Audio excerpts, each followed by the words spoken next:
Howdy, folks. Today we're looking at Or, a StarHenge graphic novella from 2024 in Image Comics. The first 6-issue run of StarHenge dropped from Image in 2022, an intergalactic epic of time travel and artificial intelligence gone awry, soaked in a deep brine of love and affection for the mythical corpus of King Arthur. StarHenge remains a work of overwhelming ambition and a singular vehicle for the multiple talents of one of our great living artists, Liam Sharp. That it failed to find an audience on its original release remains an indictment of the Anglophone comics industry.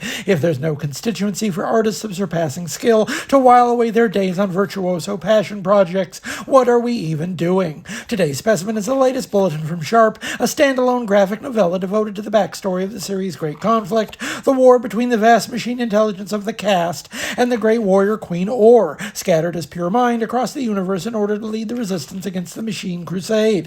The Cast, an acronym for Created Artificial Sentience Technology, is created by the inhabitants of Proxima Centauri B, the same insectoid race that suffers the first of many genocides at the hands of the artificial intelligence. The Cast gains true sentience and decides to annihilate every life form in the universe as a result of a deep commitment to peace. After the first manned human expedition to Proxima Centauri wakens the slumbering AI, war begins in earnest between humanity and the murderous robots, a seemingly hopeless war led by a woman known as the Queen in the far future. When she inevitably fails, she scatters her consciousness back through time and space like seeds cast in the wind, carrying with her the heroic myths that would in time become foundational beliefs for life across the universe. The story is built on a keen understanding of just how the myth of King Arthur was created and evolved, from historical anecdotes of post-colonial resistance in the dimly remembered era following the exit of Roman forces from the British Isles, through to their survival as ubiquitous popular entertainment across mainland Europe for 1,000 years. The mechanism of cultural transference that provides the crux of Sharp's saga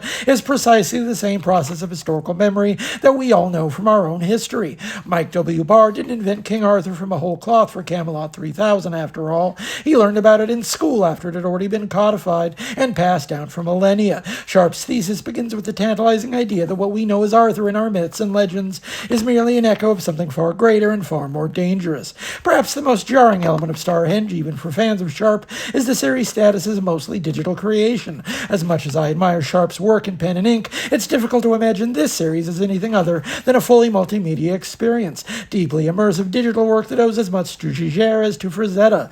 It's definitely and purposefully a trip, an immersive labor of love from an artist seemingly just now coming into the prime of his creative output. Sadly, commercial indifference may just mean the end of StarHenge, at least for the time being. Perhaps, as with much pertaining to Arthur, it might have done better had it originally been published in French.